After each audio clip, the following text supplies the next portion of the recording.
Hello, everybody. Welcome to another Dhamma meeting where we will discuss the Buddhist practices of charity, morality, and meditation. Everyone who's interested is welcome to join. We are live streaming at the same time on YouTube and Facebook. So anyone who enters the room, if you turn on your camera, then we can talk. Okay, we'll go to old Sim first. Old Sim, I'm sorry. Good evening, Ajahn. Tonight I have no question. Enjoy listening to your Okay, advice. go to Marco from the Netherlands. Hi, Marco. Hello, Ajahn. How's How are you life treating you? Good? Better and better every day. Making lots of progress. Also seeing a lot of rooms for improvement, to say positively. Noticing that I changed my my object of anchoring during meditation. I used to do trying to do Putto when I was doing meditating, and I always was getting drowsy, and Ajahn was kind enough to give me last time the suggestion less eating. So I've been doing 8 precepts now for 2 days. Last week also 2 days. And the meditation is going better. But I changed my my anchor to actually the first 5 parts of the body, Kesaloma, Nagadanta Tacho. And I'm noticing by chanting that I'm not getting drowsy. So I have a feeling that that's better than the breathing. When I do the walking meditation, I do focus on the breath. But it's easier. I don't get drowsy when I'm doing the walking meditation. But I would like to ask, because I read in the book from Luang Tamabua that the changing of the object is something that you really shouldn't really aim for, not do often. And I now made the change to try to do it differently. I would like to ask Ajahn, is that the right approach? I think you mean when you're sitting in meditation, if you decide to have any one type of meditation, then you should stick to that type. But unless there is some reason for changing, like maybe when you're starting, you cannot focus on your breath, you feel drowsy, so you might want to use the 5 parts of the body or the 32 parts of the body. Some people use chanting to calm the mind down or wake up the mind with mindfulness. And once you find that you can focus on your breath, then you can switch to the breath. Because to really get the mind to be real calm and still, you need to focus on the breath, I think. But anyway, you can experiment. That's part of the practice, is to trial and error. Try which method works for you. I'm noticing I'm greedy for result, and I don't want to be drowsy anymore. So I'm trying to use this approach, and I think that it was successful now. I'm gonna keep trying this. But you were mentioning also the chanting. What kind of chant would be a beneficial one or a good one? Anyone you can remember, short or long, doesn't matter. If it's a short one, you can repeat it several times. Just keep repeating. Like Buddhang Dhammang Saranang Gacchami, for instance. You can just keep doing this over and over again, repeating. Sometimes you can use a sutta you like. When I first started, I chant the 4 Foundation of Mindfulness Sutta, translated into English. I chant in English so I can understand what I'm chanting also. So it's a matter of preference, I guess, and your state of mind at that time. What's the right method for it at that particular time? And that also would help with the contemplation of what you're chanting then at that point, right? That's right. With the 4 Foundation of Mindfulness, you learn the body, the nature of the body, the nature of feeling, and the nature of the mind as you chant along in English. But if you chant in Pali, you might not understand what the meaning is. So I use that when I first started learning to meditate. I cannot focus on my breath yet, so I do the chanting, do the full foundation of mindfulness. Take about 40 minutes, I think, something like that. By that time, the mind becomes calm and able to focus on the breath. Okay. Yeah, that's a really good one. I'm gonna try it. So I have a book. So I started doing every day, morning and evening, chanting. And it is in Pali that I'm chanting, but there's a translation there as well. And I'm doing that on purpose because I like the Pali way of chanting. I like the sound of it, but it's probably a better idea to do it in English because then I can contemplate better what I'm chanting. That's right. It depends on what you want. If you want to understand, then you need to do it in the language you understand. But if you just want to use it as a focused object, then you don't need to understand. Then you can use the Pali, whatever is suitable for you. Thank you, Ajahn. And also the one of the things that I've been noticing is that the lustful feelings are going down because of the meditation or the contemplation of the body. And I'm really seeing it now as repulsive, really, also because of the Asupa training. I have a feeling now that I'm also observing more my own body suffering, where in the past I wouldn't really notice my body hurting, but now when I'm doing the walking meditation, I'm actually observing that my feet do actually hurt and my ankles do actually hurt. Is that a logical result of being more mindful about the suffering, or is that just because I'm getting old? Well, painful feeling from the body always exists from time of birth. Sometimes we just didn't pay attention to it or we forget it. We get a headache, okay, we take some tablet, take some pills to get rid of it. Then we move on and we never contemplate or said, this is painful feeling. This is part of the body's condition, nature. So I guess part of it is because you have learned from Buddhism that having a body is having suffering, having dukkha. Because the body will constantly be needing care. You have to constantly look after it, feed it, clothe it, and when it gets sick, you have to remedy it with some medicine and so forth. So it's constantly causing you pain, really. But you were so much more involved with other things, so you just didn't think about these bodies too much. As long as it can support your desire, your craving, then you don't worry about it. But the Buddha said we should contemplate that eventually the body is gonna get older and older. It's gonna get sicker and sicker, and it's gonna die. So it will remind you that the body is not something you want to rely on as your source of happiness. I noticed that I'm sorry. Rely on your meditation practice. You can be happy even when the body gets old, gets sick, or die.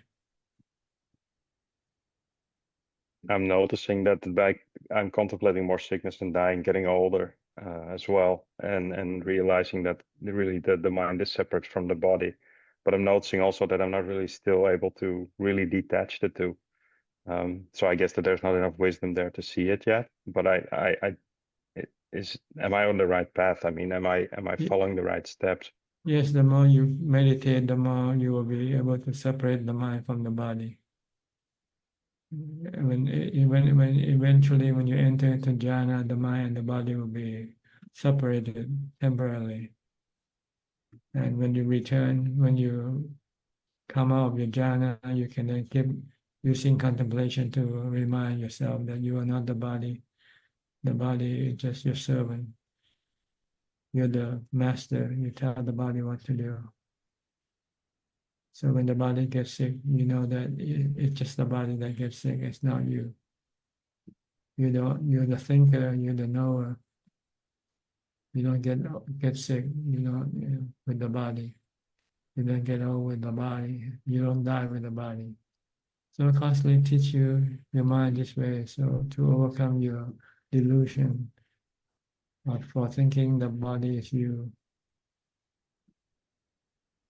Then eventually you can let go of your attachment. Thank you, Ajahn.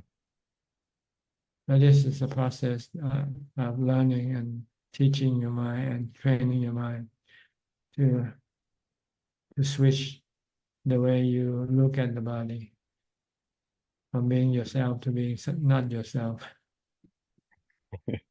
I'm trying I'm noticing that now I'm worried less about how people perceive me, and I'm feeling more peace because of that. And at the same time, I notice also, and I know that this is a bad thing. This is probably my ego still that I need to beat down. But I'm starting to feel anger towards people that are trying to involve me in things like the work, for instance, or talking about certain objects, and I don't like it, and I go away from it. I try to shy away from it, but I'm feeling aversion, which is not a nice feeling. But it's interesting to observe how it comes up and goes away. But I'm also noticing that my ego is still there. And I really liked what Ajahn said last week about the pounding of the tiger. And I'm trying to keep that one in my mind every time when there's a discussion going on. It's like, don't try to get out of it, just listen to it and undergo it, and don't try to put fuel on the fire, and just try to listen. And if there's things that are happening, then deal with it. I know that with my wife, I have discussions every now and then, and it's difficult to let my ego go. I'm noticing, but I'm at the same time, I'm listening to what she's saying, and I know that my first reaction is not the right one. So I have to be quiet, and I have to step back and listen to what's being said. I still work a lot on that, but my ego is still a bit big, I think. Yeah, be more of a knower rather than being a thinker. Just know, just be the one to receive information. Don't react to the information that you receive. And this is the way to stop your ego. Your reaction is the work of your ego. So when you don't react, then the ego disappear. Thank you, Ajahn. Okay, anything else? I think that I covered what I wrote down. Yeah, I'm noticing that my emotions are getting less strong because I'm trying to step back and see what's driving them. And I'm also trying to recollect certain things that happened in the past, just to see what caused the situation that might have happened, and what's the cause of certain traits that I've made myself have, by wanting to be liked by people. And I'm realizing that there was a lot of lack of self-esteem there, and I'm noticing that the confidence is growing since I've been keeping the precepts and really giving into the precepts and living the precepts and thinking every step that I'm taking in the precepts. I really like that approach, and I like how it's helping me. At the same time, I do feel there's a little bit of a rift creating at my work, how I'm perceiving other people, I'm perceiving situations, but also with my family, for instance. And I think that's difficult, but at the same time, I do think I'm doing the right thing. But yeah, I guess that my ask is just keeping the contemplation there and trying to just observe it and not have an emotion about it. Is that the right approach? That's Because I right. don't want, yeah, That's right. But you have to do this with meditation, or else you just be forcing yourself to not natural. But once you yeah, get into jhana, you get to equanimity, then it becomes natural for you just to be observing and not reacting. So do a lot of mindfulness meditation. Do less contemplation now, really. What you need more is get the mind to become just an observer, a knower, and naturally. So you have to be in jhana. And then when you come out of jhana, then you know how to be natural with your observing and not reacting. So thank you, Ajahn. meditation is very important. Yeah. But contemplation is also good. But when you haven't yet have any equanimity, I think you should focus on developing equanimity first. Thank you, Ajahn. Okay. I'll see you again next week. Yes, absolutely. Thank you, Ajahn. Okay, good. Next, Kok Sing from Singapore.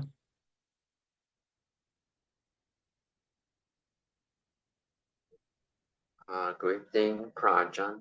Yeah, this evening, I'd like to ask Recording Prajan, in progress. yeah, about Recording stopped. Okay. Recently, I'm reading a book on the autobiography of Ajahn Chia. This book, and there is this sentence here, which reads as follows: As night fell, the monks often congregated at Ajahn hut to give him a massage and listen while he gave an inspiring Dhamma teaching on the merits of training the mind with the powers of mindfulness and wisdom. Afterwards, he asked the monks to return to their huts to chant and meditate on their own. So, Prajan, may you kindly elaborate on what are the merits of training the mind? Well, you will then be free from dukkha, be free from suffering. You have nibbana as the merit, that's the supreme goal of meditation, using mindfulness and wisdom. Ultimate goal, not supreme goal, but ultimate. Ultimately, we want to reach nibbana, where we will have complete, total happiness at all times, and our mind will be fully contented, so we don't need to take birth anymore.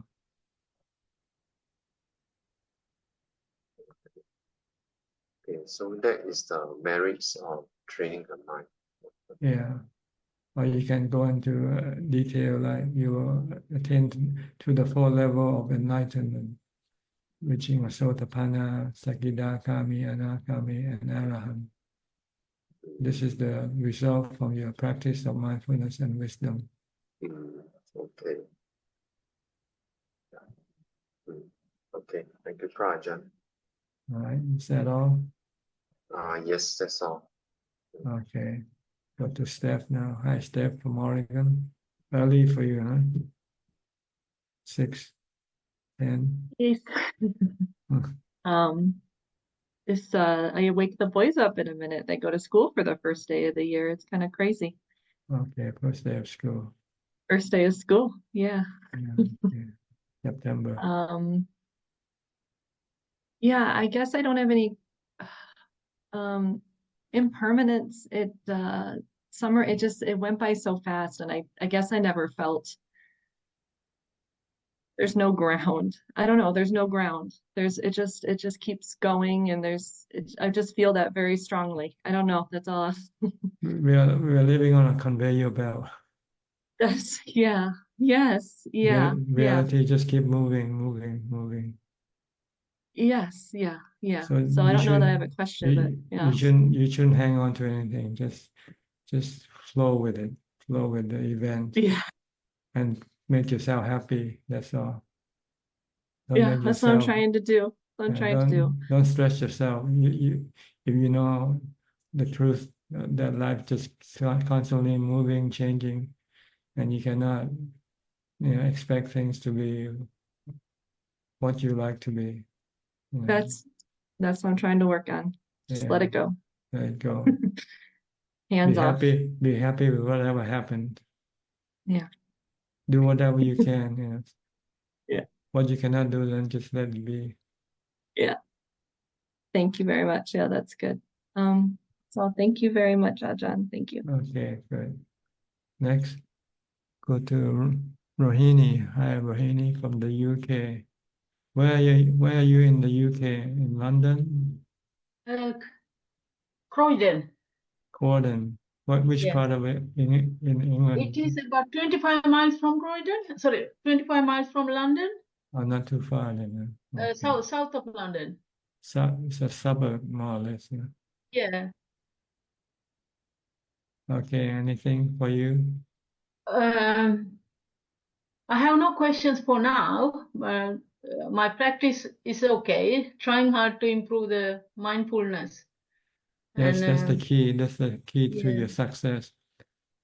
And I do sitting and walking meditation alternatively because I'm retired, so I have enough time during the day. So mindfulness is not good, but I think it's improving. It takes Yeah. time. It takes time. Yeah. Be patient. So Keep watching your yeah. body. Keep watching your body. Or focus on recite the mantra Bhutto Bhutto. Yeah, I tried that, but it doesn't work for me because I do for about 10-15 minutes and then my mind slip away. Then I try to focus on my breath even when I'm not sitting. I'm not But quite sure you if should it will work. if you're not doing anything, it's okay to focus on your breath. But if you're doing Yes, something, then you should focus on what you do instead. yes, that's what I do. Like when I'm washing dishes or something, I focus on that activity. That's But right. sometimes the mind slip away again, and then to prevent mind slipping away while I'm doing something like washing, then I focus on my breath as well at the same time. As long as you don't do your work improperly, you have to be sure that you know what you're doing. Especially when you use a knife or something, you have to make sure you don't cut yourself with a knife while watching your breath. Yeah, that is at the moment I'm a bit struggling. Yeah, but if you can use the breath to bring your mind back, it's okay. But once the mind is back, then you should focus on what you do so that you don't make mistakes from what you do. Yeah, I will try. But on sitting is I think better on focus on breathing. Yes, you can do that. Once you sit, your body not do anything anymore, then you don't have to watch your body. So you do your breath instead. Yes, I will. Ajahn, thank you. Okay. Yeah, I have many questions, but the answers to those questions are all in your Dhamma books because I read all the books, so and also listen to your Dhamma talk. So Have you read the Four Foundation of Mindfulness? yes, I have yes, I got only You should read it. first You part. should read Only the the first part. Yeah, the first body part, part. the Kayagati, yeah. So Okay. I have I read it and I have the Pali version as well as the Sinhala. I'm from Sri Lanka, so the Sinhalese version. Yes. Yes, I do have the both Pali and the Sinhala And version, English, and also English version. So yeah. only the first part. Yeah, that's good enough because that's the most important part. You have to start with the body first, with mindfulness practice first. Would Ajahn advise to chant that one while I'm sitting, or how should I? No, if you can watch your breath, then you don't need to chant. But if you find that your mind is still running all over the place, then you might want to bring it back by using the chanting or reciting of the sutta. Okay, like sitting on a chair, not in a meditation posture. You see, like sitting on a chair, so I can chant that one to prevent my mind slipping away. That's also, but the point is, I want you to understand what the Buddha is talking about, mindfulness. Yes, I do, yes. I Yes, think that there's two parts of this called what? Clear comprehension of your body movement walking, Yeah. standing, sitting, the four posture, and clear comprehension on what you do, I think, with your body. Whether In one they say, the like when you're walking, you concentrate on walking, and there's another one, it's called Kayagati Sati, I think. When you are turning head, you need to, or moving hands. know exactly what you're doing. Yes. Oh. That's how close you want to watch your body. Every action of the body, turning of the head to the left, to the right. If you sit Yes. and you get up, you have to know that you're changing your posture already. Okay. I will try. Okay. It's hard, but I will. It takes Thank you. time. It's Yes. learning a new trick, really. That's all it is. It's hard to treat an old dog a new trick, but it's not impossible. It's just have to be patient. Yes. Thank Okay. you. Thank you, All Ajahn. right, Thank you're you. welcome. Next, Alvin from Malaysia.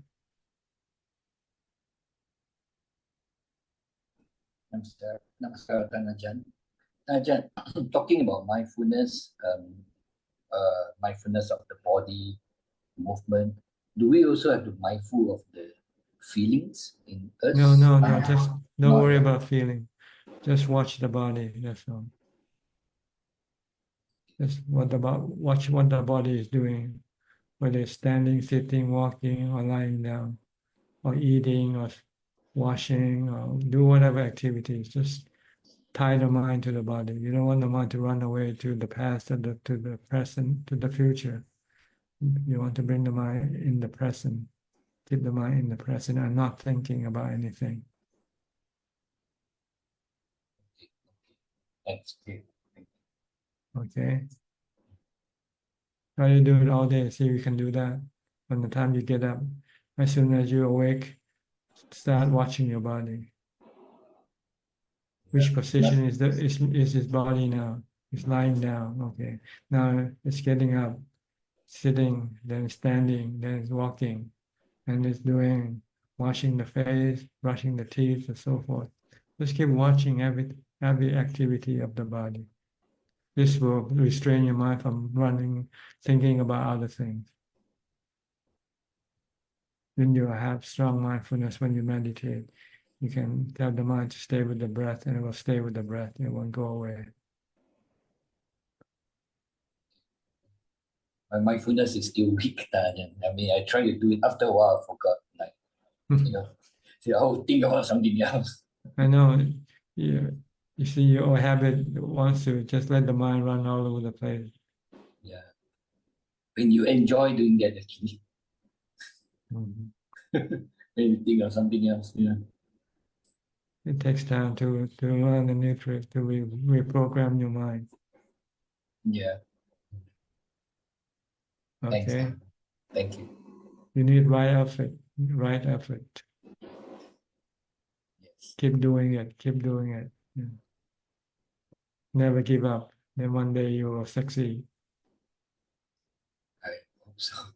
Thanks. No one can do it for you. You're the only person that can do this for yourself. Attahi atano nato. You are your own refuge. Okay. Thank you. Next, Kek Yenso from Penang. Ajahn, good evening.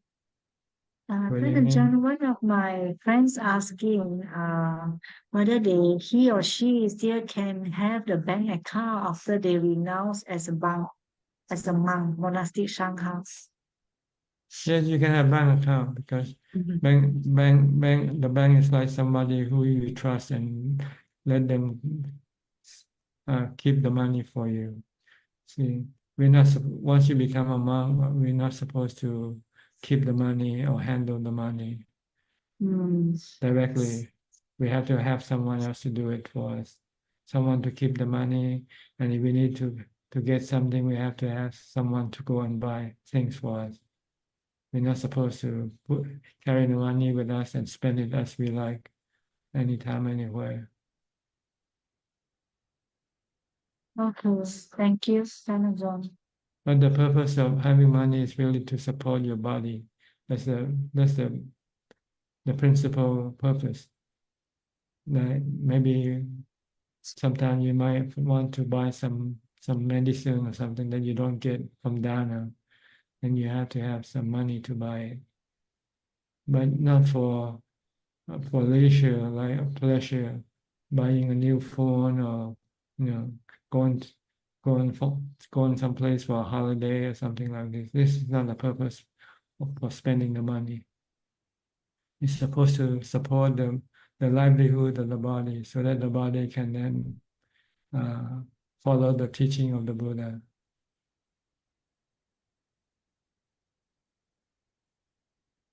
Okay, Thanks, Ajahn. Yeah. you're welcome.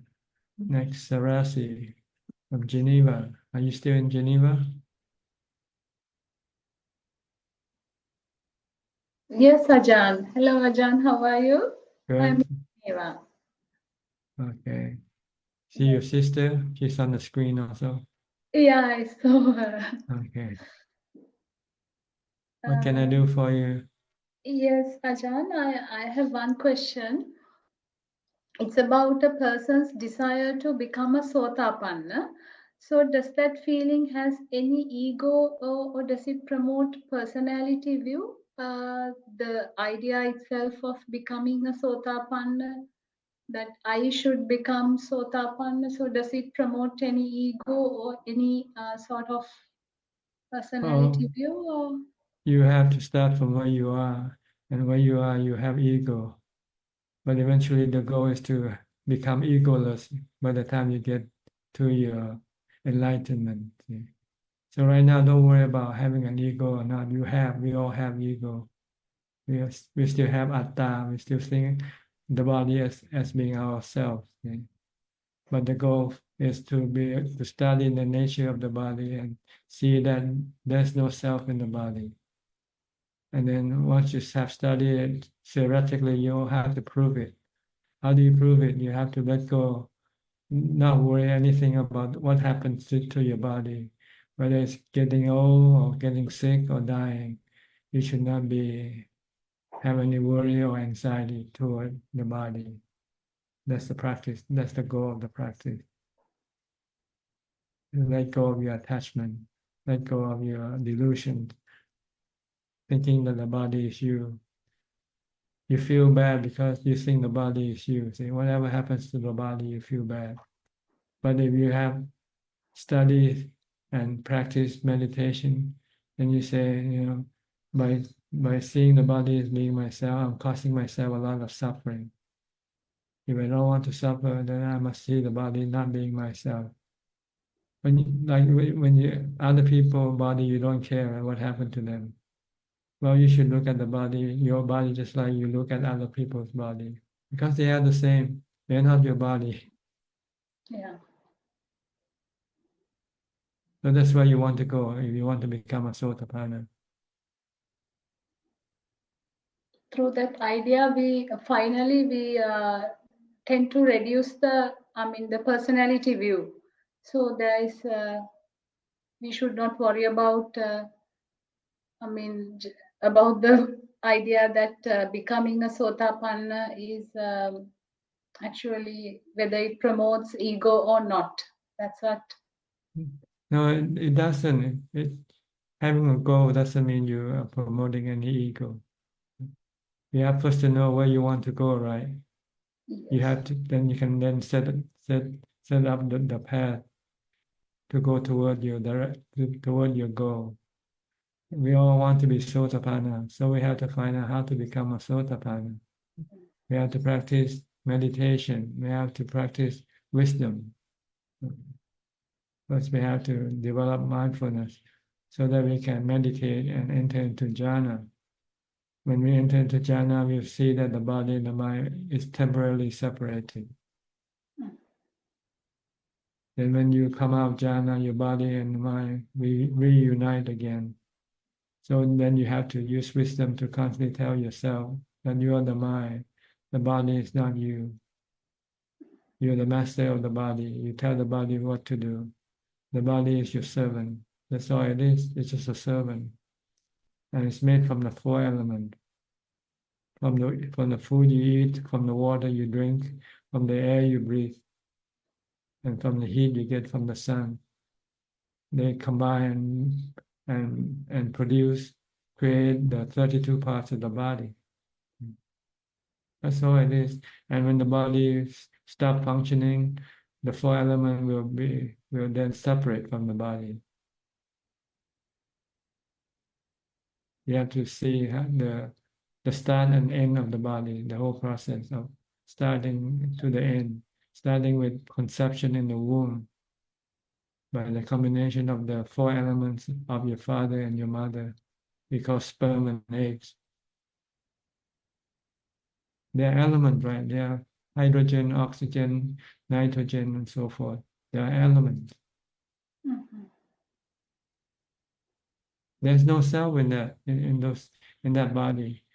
It's just the mind that comes into possession of this body, connect to this body. Then the mind, having no body, having no visible body. So when it sees the body after it comes out of the womb, it thinks that it becomes a body. That's all.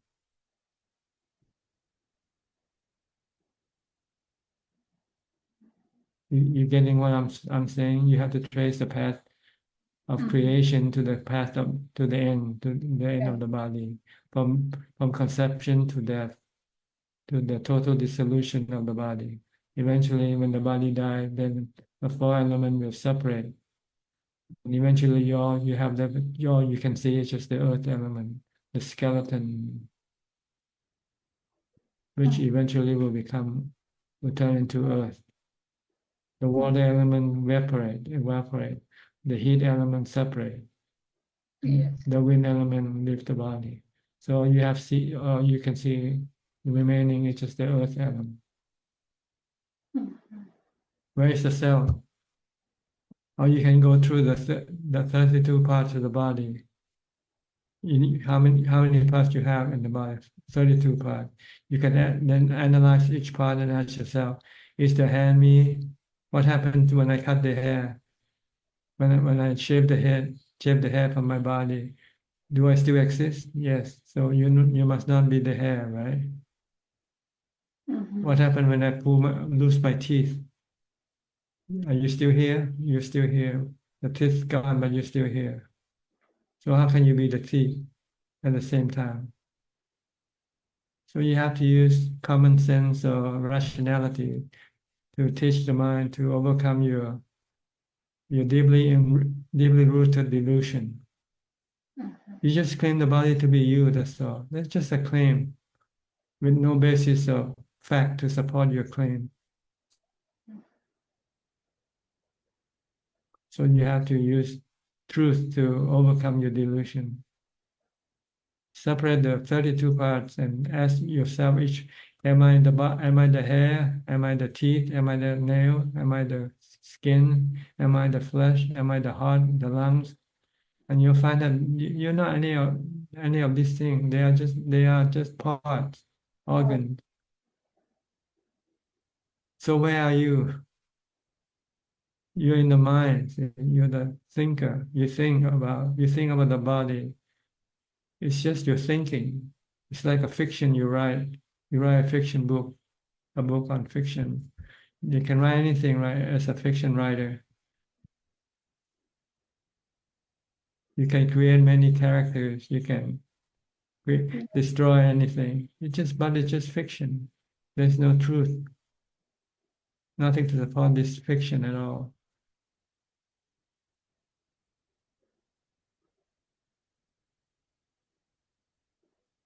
So eventually you'll say, well, the body is not me, definitely.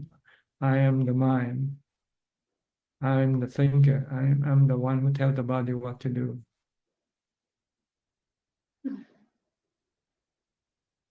The knowing element and the conscious awareness, Ajahn, does it the same? I mean, Yes, the knowing, they are. The knowing element have 5 properties.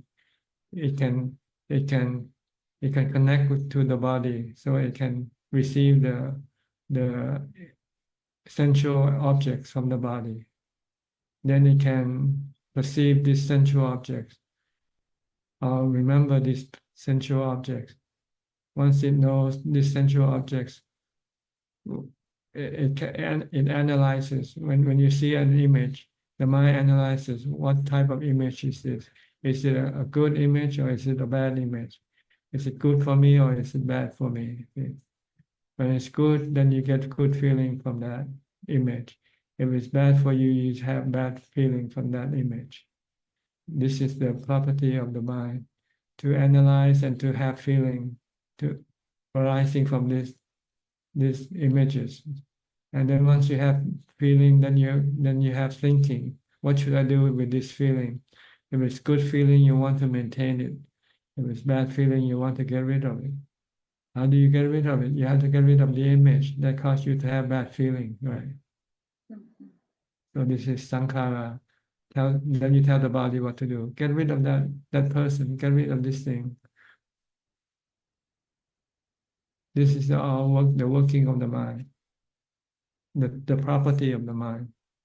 Besides knowing, the principal property is knowing. It's only the mind that knows. Nothing else. No, the body doesn't know anything. Yeah. It can see image, it can hear sound, but it doesn't know what it sees or what it hears. It's the mind that interpret or analyze. So right now you want to first analyze the body, to separate the mind from the body first. Then later on you have to separate the self from the mind also, because the self is just a fiction. It's just a creation of the delusion, the thinking of the mind. This is another step, another level of getting rid of your ego, or your perception of ego, or delusion of ego. There's no ego, there's just function, properties, mental properties like feeling, thinking, seeing, thinking, remembering, and conscious or connecting of the sensual objects, and conscious of the thoughts, knowing the thought and feeling. This is all the working of the mind.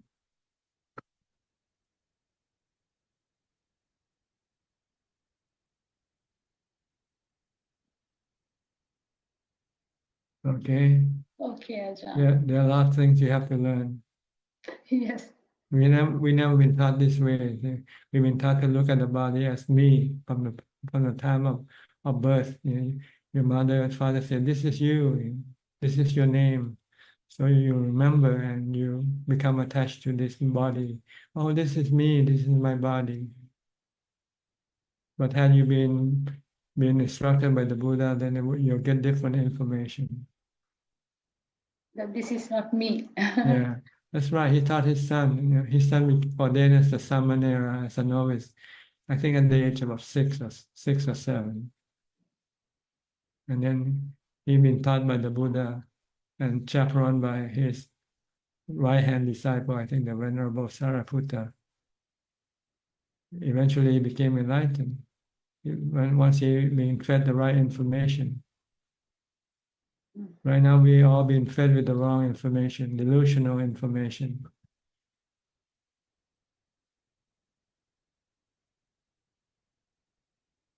So once the body is you want to protect it, you want to make it happy, you want to feed it, you want to so forth. And then you end up going after resources against other body, other people. Then eventually you start to have to fight, compete to get the resources you want. Then we have war and destruction. It's all because of this delusional idea of self. When you meditate, when your mind stops thinking, then the delusion of self disappears temporarily from your mind. All that is left is just knowing.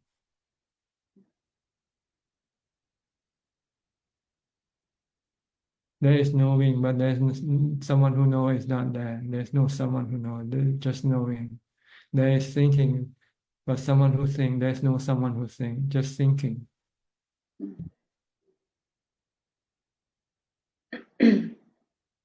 You have to meditate in order for you to be able to get deep inside your mind, to see the working on your mind. Yes. Last week I went to a monastery in Switzerland. I stayed there 5 days, Ajahn. So Yes. from that I realized that mindfulness is not strong enough, and because from morning till the end of the day, that's the purpose of my visit, to be mindful and to do every task that we are assigned to in the monastery in a mindful manner. So because of that, I always have the time to be mindful and sort of judge me. And I realized that my mindfulness is in all actions not very good and not strong enough. Yes, you're just enrolling into a new school, Buddhism. So you have to start from the beginning, from the kindergarten level. So it takes time to develop. Just keep doing it. As long as you persist in going to school and practice, then you will eventually get to the goal.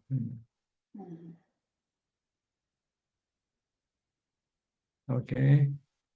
Thank you very much, Praja. Is this the same monastery where Professor Kenneth goes to?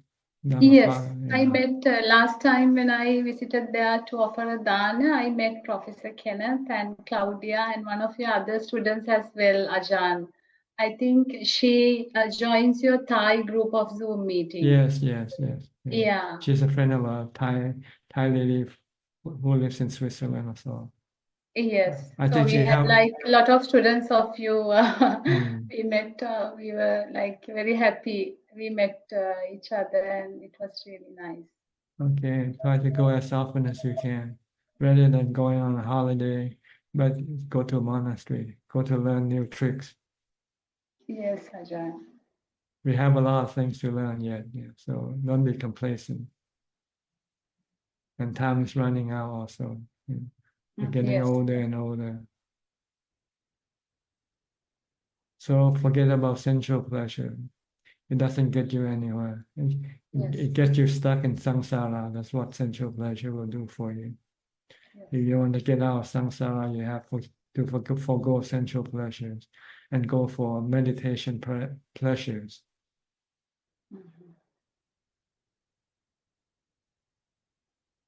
Okay? Thank you very much, Prajan. I wish you good health and Okay, thank you. You're welcome. See you again next time. Yes, Ajahn. Thank you. Okay. Go to LA now. Cove, you're in LA, right? Yes, I'm in LA. Hi, Ajahn. I have a question about feelings. I know they're pleasant, unpleasant, and neutral. And I think it's easier to see pleasant and unpleasant as impermanent feelings, but neutral, is there a way I can understand neutral feelings as impermanent? Yes, when you have pleasant feeling, you lose your neutral feeling. Really, it's gone. Or when you have painful feeling, then you don't have neutral feeling. It's only when you have no painful or pleasant feeling, that's when you got neutral feeling. So they're just changing like a pendulum of the clock. It swing from pleasant to neutral to unpleasant and swing back and forth like this all the time. But neutral feeling, it doesn't matter so much. What really matters is the one that you attach to, which is your pleasant feeling. You attach to pleasant feeling and you want to have pleasant feeling all the time. So when you don't have pleasant feeling, you feel miserable. So you want to overcome get rid of this misery by accepting that pleasant feeling also don't last. It comes and go. Then eventually you won't have any miserable. You won't have any misery when feeling change from good to bad, from pleasant to unpleasant or neutral, because this is the way it works. It's like the work of nature, like the work of the climate changing all the time, changing from cold to hot to rain, and you cannot stop or prevent it. It's just part of life. But you don't have to be miserable. You can live under any type of feelings. It's just that you have to reprogram your mind not to be attached to only one feeling. Yeah, I think I attach to many feelings, but neutral feeling, I thought I understood that as kind of the goal. To feel neutral was to not, No, this be is caught up. this is not the goal. It's part of feeling. The goal is to have contentment, to be happy with whatever type of feeling you have. Good feeling, pleasant feeling, neutral feeling.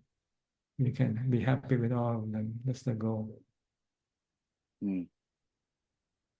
Because you cannot Thank you. control these feelings. See, they keep changing all the time.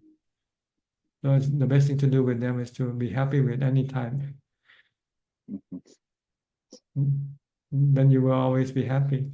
If you can be happy with painful feeling, then okay, when pain comes up, you're happy.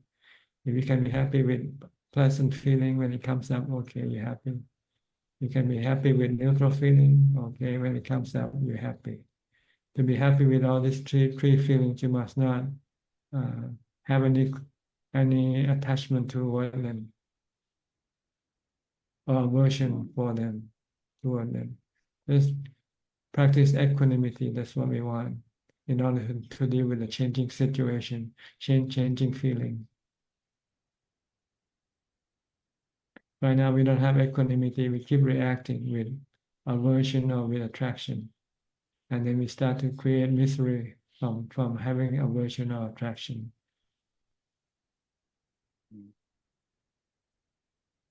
I understand now. Okay. So the Thank goal you, is Ajahn. to be merely accepting, acknowledging, observing.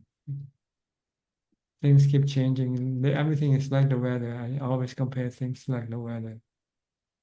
The weather keeps changing, and we tend to be able to deal with the weather, right? Because we know that we cannot do anything else. We cannot change the weather. So we just have to learn to live with the weather. So we should try to learn to live with everything that changes, because we cannot change them. We might be able to change some of them, but this is delusional to think that you can always change things or control things, keep things the way you want it.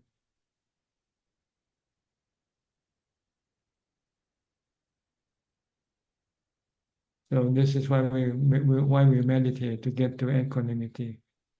Once we have equanimity, then we can just accepting without any emotional reaction, without aversion, love, hate, fear, or delusion.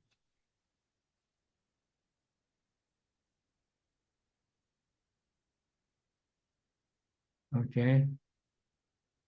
Yes, Ajahn. Thank you, Ajahn. All right. Next, Ken, Professor Ken from Switzerland. I think school starts again for you now, huh? Good afternoon, Ajahn. No, I still have another 2 weeks before it starts, so good. Still free. But I had to go back to Scotland for a short time to take care of my mother for a while. Mm-hmm. So back here again. Yes, your mother is someone you should serve as much as possible. Yeah, she's needing a bit more care now. She just has a diagnosis of dementia, and so I had to go back and look after a few things. So I gave that a high priority. Good. It was very, very good actually to be together for a while. The Buddha gave priority to his mother, even she died when he was 7 days old. But once he became enlightened, he searched for her in the spiritual world. And when he finally found her, he connected with her and taught her the Dhamma until she became a Sotapanna. Yeah. So maybe you can teach her some Dhamma when you see her. Yeah. Tell her, Mom, your body is not you. Don't worry about it. Give it up. Let it go. Yeah, I think her attitude is quite good. She has a strong Christian background, and she is fairly grounded in that, and knows the From dust to dust, yeah. dust to dust, ashes to ashes, and so on. She knows it's coming, and her mind is okay. So I don't have to go and teach her Dhamma. Just look after her needs. That's my goal. Unless she wants to discuss with you, then you can talk to her about the Dhamma. Yeah, I think she thinks I'm a bit weird in that respect, but she respects it, and so it's okay. So yeah, when I was there doing that, I was just recalling the teaching that you've just given us, Thanajan, about the importance of respecting, looking after our parents. So I found it was a very beneficial thing to do for her and for myself. So thank you for that teaching. Yes, because without them, we will never be here today. They're the one who gave us birth and feed us and raise us. So the benefit that they have done for us, we could never repay. So we should never forget and try to repay as much as we can. It's not a debt, but it's an obligation. It's common sense for people that you should, be grateful to someone who has been beneficial to you. And if you can help and pay back, you should do it. Okay. It gives you a good feeling because it's an act of charity, really. Yeah, I felt that. I felt that very much. Yeah. Good. Anything else you like to say? That was all, Thanajan. Just also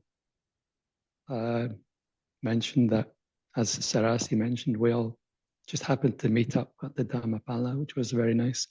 There was Kuntawiza was there as well, and Kunpiyamat. Yes, and somebody brought the book that she printed, I think in German, I think. Yeah, Kuntawiza had the book printed. Dhamma in English, Volume 2 or something like that.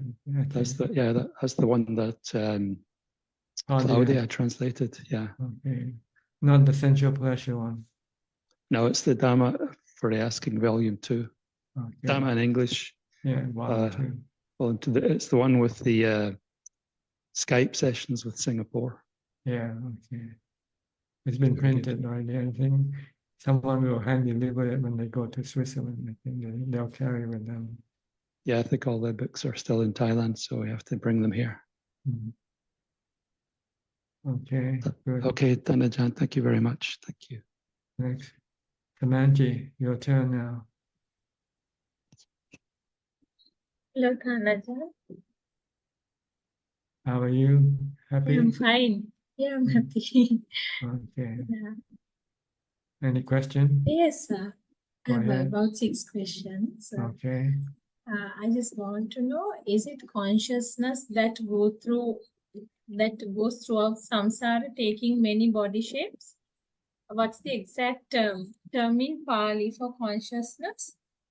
The mind, mano, chitta. Is it correct to say that it's consciousness that go throughout samsara, taking many body shapes? Well, the word consciousness is just a translation of the word knowing, the knowing element. So it's more like knowing, the one who knows. Knowing. And sometimes they refer to consciousness as vijnana, the one that connects to the body. Okay. So what's the exact Pali term is mano? Mano or Chitta. Chitta. Okay. Mm. Astanajan, is it correct if I put the Buddhist explanation of death like this? Death occurs when the consciousness, often referred to as vijnana, leaves the body. I'm not sure. I think death occurs when there's no breath. When there's no Okay. breath, then the connection of the mind will be severed. Okay. Now That's why the Tanajan, Buddha teaches us to look at the breath. He said, when you breathe in and when you don't breathe out, you die. When you breathe out and you don't breathe in, you die. So death occurs at the end of the breath. okay. Now, according to modern science, brain death. Still not dead according to Buddhism. You're still breathing. You're not dead yet. Okay. There are brain death and death due to heart failure. Whatever, as long as you're still Okay. breathing, the mind is still connected to the body. It will be disconnected when there is no breathing.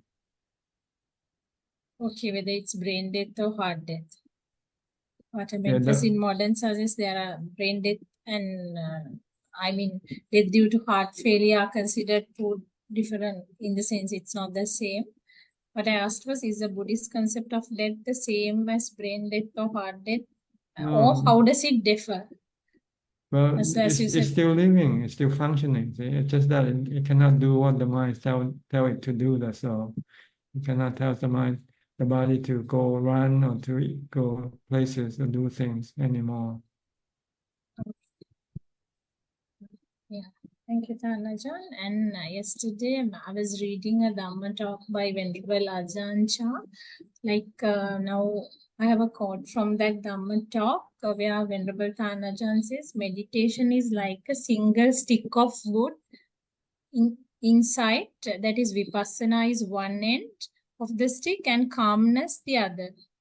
And he goes on, if we pick it up, does only one end come up or do both? He asks. When anyone picks up a stick, both ends rise together. Which part then is Vipassana and which is Samatha?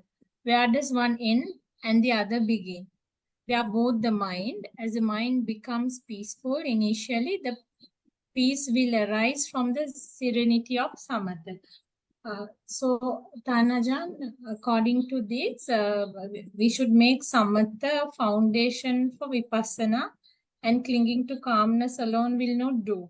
As he states, it's like a stick where one end is Samatha, the other end is Vipassana. Yes, these are tools we use to overcome our cravings. First, we need to have samatha, calm the mind down, to have equanimity, to have the strength to stop the craving. But the samatha can only stop the craving temporarily. So once you can stop the craving temporarily, the next step is to use wisdom to teach the mind to give up your craving permanently. So these are two steps to eventually eliminate your craving permanently.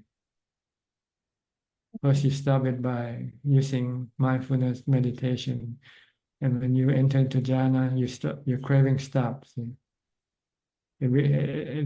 Craving only works when your mind think. When your mind don't think, then it cannot work. When you think of food, then you can have craving for food, right? But when you're not thinking about food, then craving for food cannot arise. So when you're not thinking at all, then no craving can happen. But you can only remain in jhana briefly, temporarily, not permanently. So you have to come out sooner or later. When you come out, then you start to think. Then your craving can come back up again. So you want to use wisdom this time to teach the mind not to do what your craving asks you to do, because what the craving asks you to do is not a permanent solution. That is not permanent happiness. Whatever you crave for can only give you temporary happiness because they are anicca, temporary, and you cannot always keep it because they are anatta. They come and go of their own accord. So this is wisdom, to see that when you crave for something, don't go for it. Stop your craving instead. And when you stop your craving, then your mind become peaceful and calm and contented. It's your craving that causes your mind to be irritated, to be hungry, to be empty, feeling empty. But when you stop the cravings, and when the craving actually stops, then your mind becomes full, complete, and contented. So this is two level of practice to eliminate your cravings, your defilements. And Ajahn, if we have a desire to pursue our higher education, such as a PhD, is it also craving? Is it not something good? Well, it depends on what you want to use the word good. If you want to continue in samsara, it's good. Have higher education so you can earn more money and enjoy sensual pleasure more. But it's gonna end at death. And when you get old, get sick, or die, then the pleasure that you get from sensual pleasure will turn into suffering. And then when you die, you come back and be born again. And you have to restart your education again. You have to go to school again and learn again. Repeat the same process. And you've been doing this for countless of numbers of rebirths. And it will keep on going like this without an end. The only way to stop this is to stop your craving, even for your higher education. Craving for material things, all the four Dhamma objects like money, wealth, status, and sensual pleasure. You have to give it all up because they are like drugs. You can become addicted to them. They are addiction, and you have to keep coming back for them.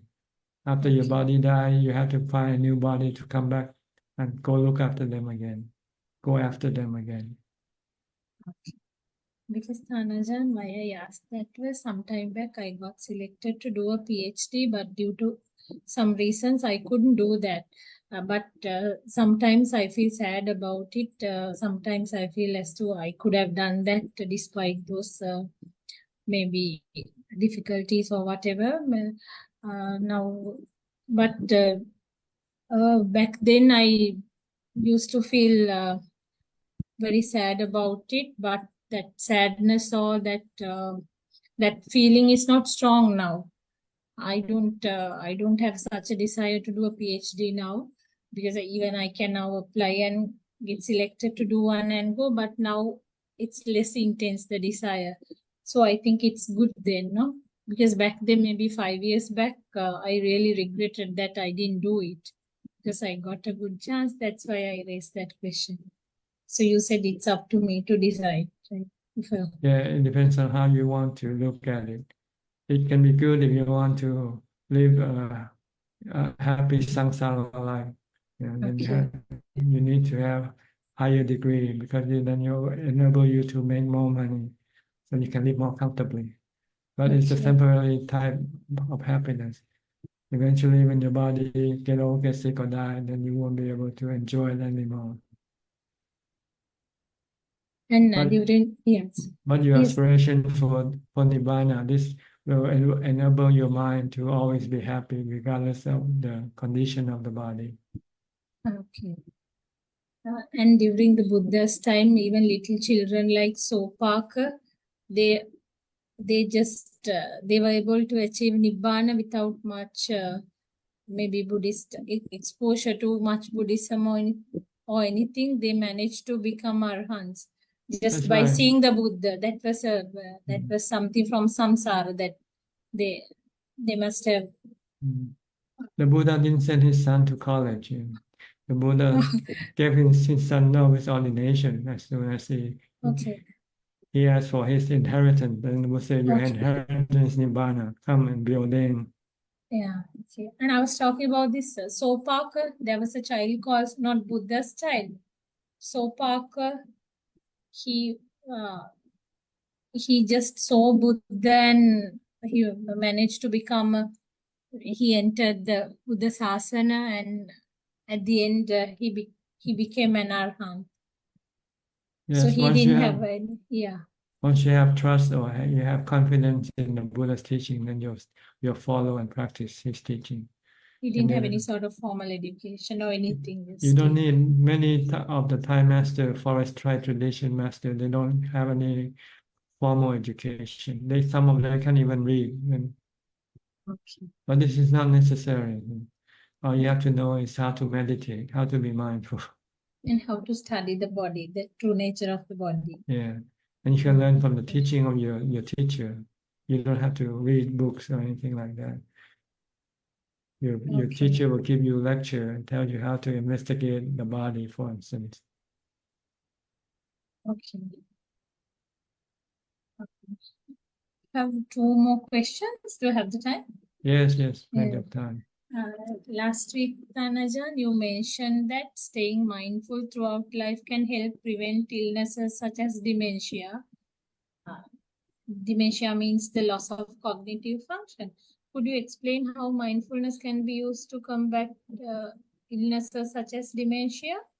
I mean, are you suggesting that being mindful from a young age helps prevent forgetfulness, or is it that reducing the complexity of our thoughts through mindfulness can help prevent dementia? Because when you're mindful, you know what you're doing, right? So that you don't forget once you know what you did. I did this, I just ate, so you remember that. See? But if you have dementia, sometimes you ate and then you forget that you have eaten. That's because you're not mindful. You might be eating, but your mind might be somewhere else on cloud nine or somewhere, thinking about something else. So you forget, you don't remember that you have just eaten. So when you're mindful, you know every step of what your action is. And so once you know, you can remember it. So we have to develop mindfulness from a very young age.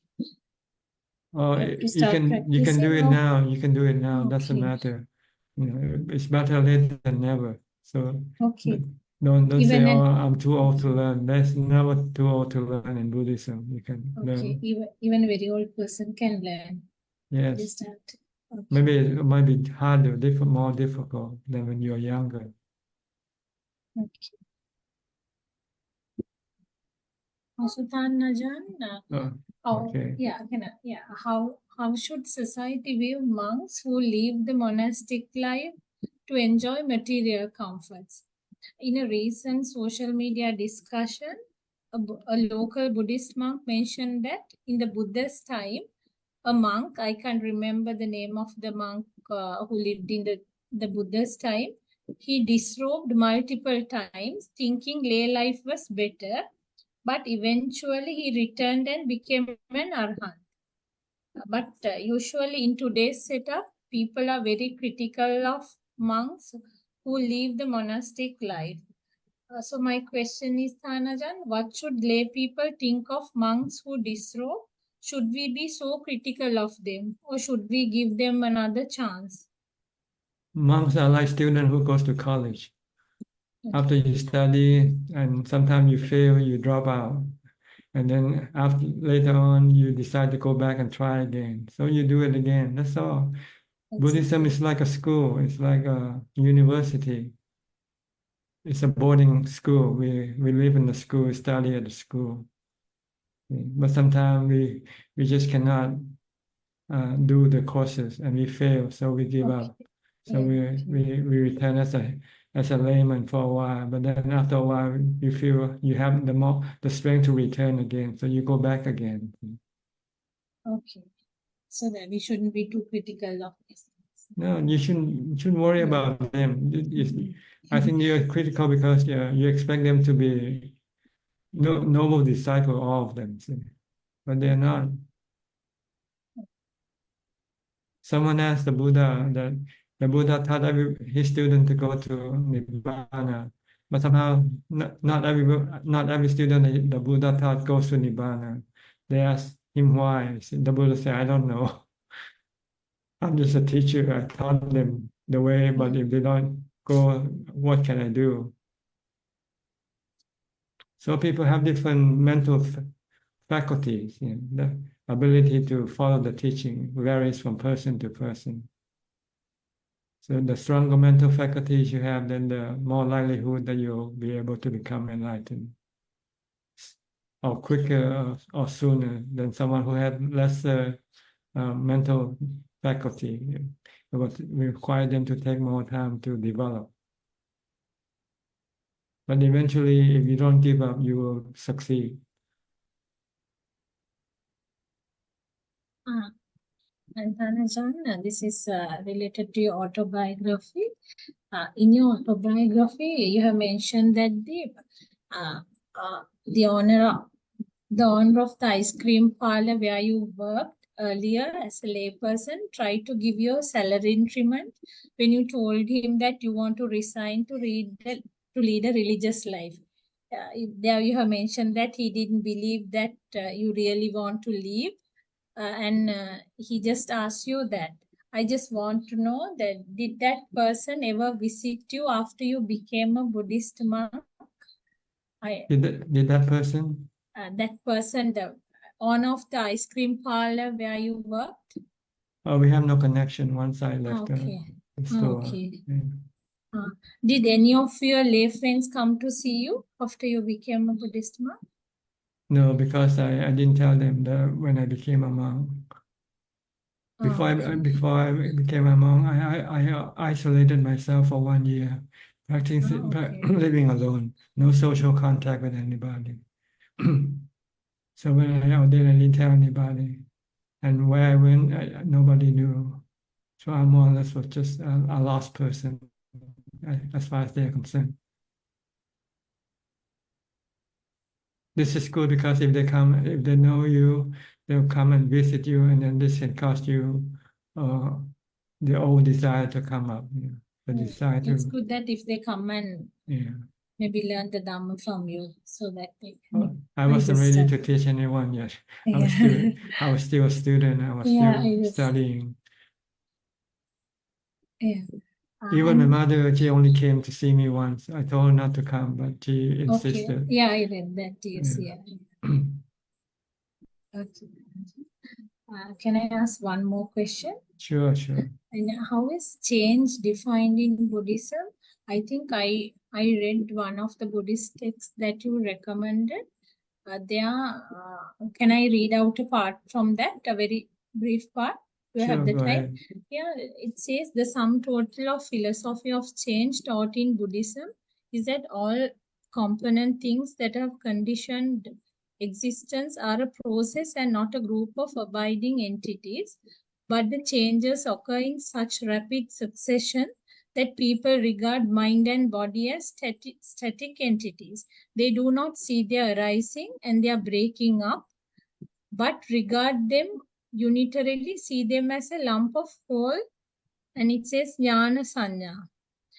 So I just want to know, what does Buddhism teach about the nature of change in mind and body, and why do people mistakenly perceive them as static entities rather than as a continuous process of arising and breaking up? Because they don't see it that way. So they see the body as something permanent. Okay. Because the change occurs in such a rapid pace, they don't see that it's happening? No, the change is so slow. You don't see that you're getting old every day. Okay.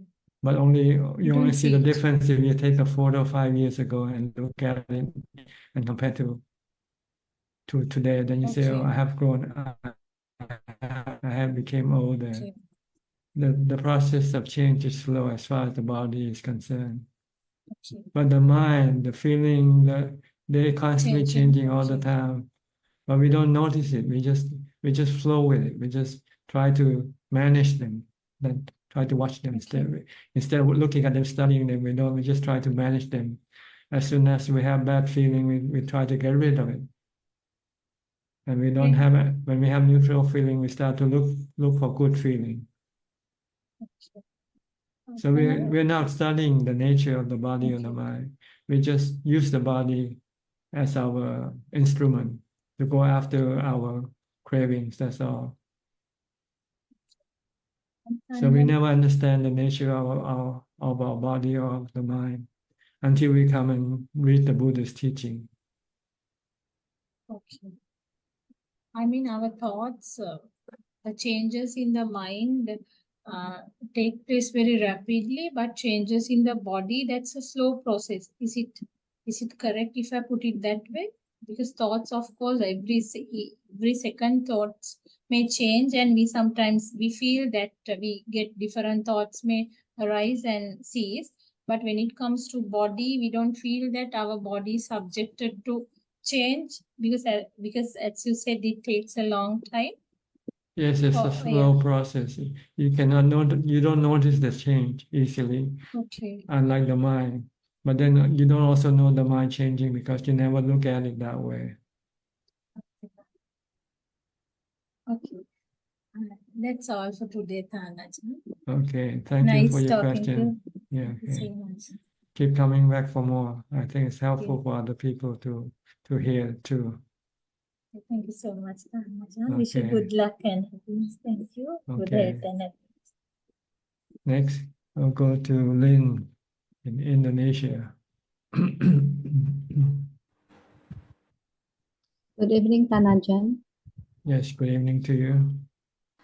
I've got some questions regarding my meditation practice.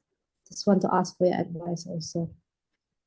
I used to have painful feelings like pain as my meditation object. While I was sitting or maybe standing for meditation, I could feel the pain like in different forms. It could be like as if I was walking on fire, or maybe the nails were drilled into me, to my bones, and my bones are sort of like being cut off. So it took for a while for me to see the pain rising and passing away. Sometimes will take for more than 4 or 5 hours until the pain passing or disappears. What I want to ask is, after the pain vanishes, I've got that peacefulness and the joy. So what kind of mental state is this? And am I practicing correctly? Because I was told that we need to focus on the breath instead of the body sensation, which is the pain. So I would like to ask Pan Ajahn for the advice. Thank you. Well, if you achieve calm and peace from this, it's okay. The goal is to have peace and equanimity. Do you have equanimity? Do you feel contented? Do you have any love, hate, fear, delusion during that time? That's what you want to achieve. Yeah, I did actually. So because there are many ways for practice to get you to that point, to equanimity, to singularity of mind, to be merely knowing and not thinking, and just be content and happy being there, just existing. If you can get to that point by whatever method, that's okay. But generally, the Buddha taught the anapanasati method in there. But it's not exclusively only this one method. But there are many other methods that you can use. Some people use the images of colors or as the point of focus, as the object of focus. If you want to use pain as the object of focus, you have to wait for the pain to arise first. That's true. Yeah. And it took a while. Yeah, and then you just keep focusing on that pain, watching that pain, and not allowing your mind to go think about anything. I used to do using painful as an object of meditation once by focusing. When I first started, I used mindfulness of breathing, but then after a while, the body started to become painful. Then I switch and say, I'll use this painful as the object by imagining the pain like fire burning my body. So I start to just imagine that this fire is getting bigger, growing. Eventually, it engulfed my whole entire body. And then the fire will keep burning until the body turn into ashes, and it just collapses, and the body becomes part of the floor that I sit, and the mind became calm and peaceful, and perceive that the body is just part of the floor that I sit, and the floor that I sit is part of the ground that it stands on. So actually, the body is just earth element. But the mind becomes so peaceful and content. You can use that painful as an object of your meditation if you find it suitable for you.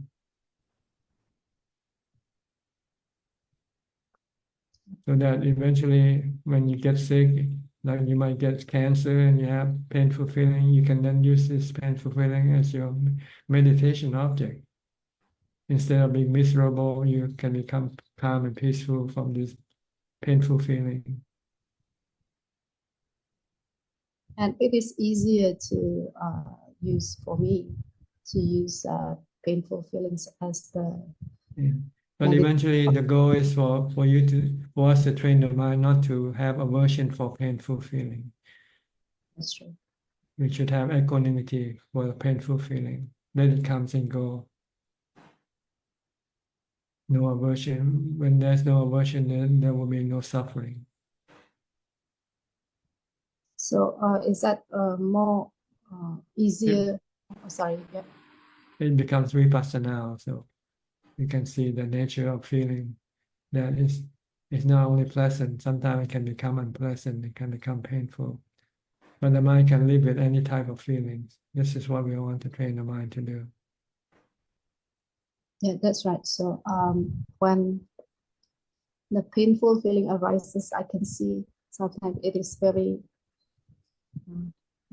big wave, and sometimes it can be very soft and very smooth before it finally subsided. Yes, whatever method you use, as long as eventually the mind become calm and the pain disappear. Is this what we call samadhi, or? I don't know the name. It didn't say. It doesn't matter what the name is. It's the state of the condition of the mind that we want. Peace and contentment. So if I can see that rising and passing away, is that a kind of anicca? Seeing the anicca? Seeing it not enough, seeing it and then have no reaction toward it. That's the more important thing. Seeing things and leaving them alone. Have no attraction or aversion for them. Let them come and go as they like. So what would you suggest me to practice more? Well, I suggest you to learn that the pain is part of the body nature. And the body will be painful, will get sick and become painful. And we have to be able to live with it, accommodate it, and not be miserable by it. Just to be able to accept aging, sickness, and death of the body.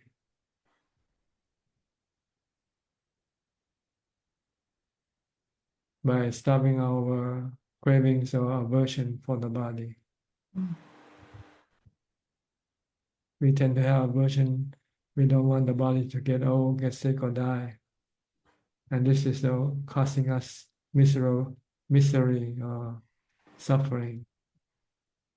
If we if we accept aging, sickness, and death, then there will be no suffering in the mind.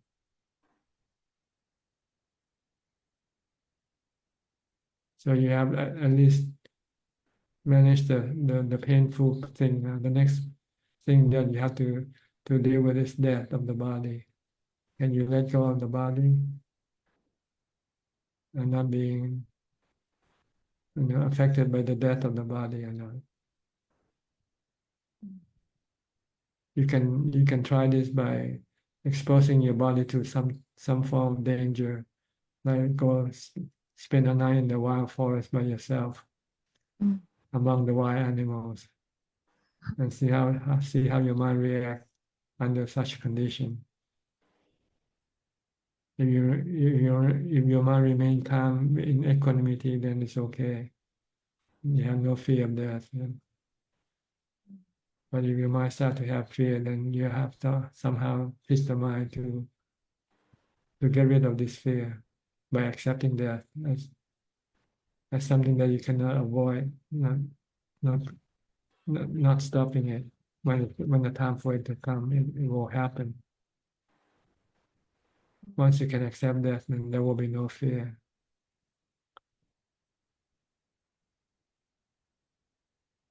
I have a plan to stay in the monastery for 3 months, starting from October. So maybe there could be a chance for me to practice. Yeah, try it. Yeah, just have to.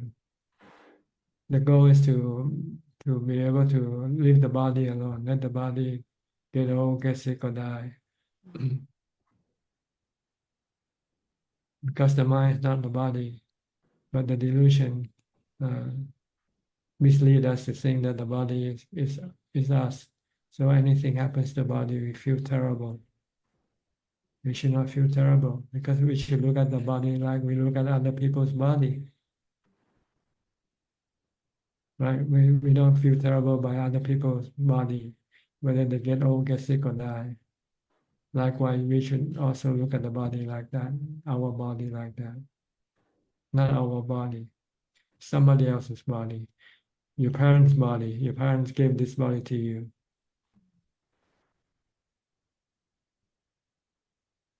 Actually, it belongs to them, right? That's true. Maybe they give you on loan. One day they want it back. It's all on loan from nature, from the 4 elements. One day you will have to give it back to the 4 elements.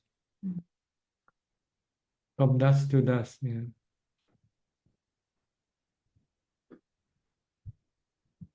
So this is what we want to do, to teach the mind to let go and let it be, let the body be.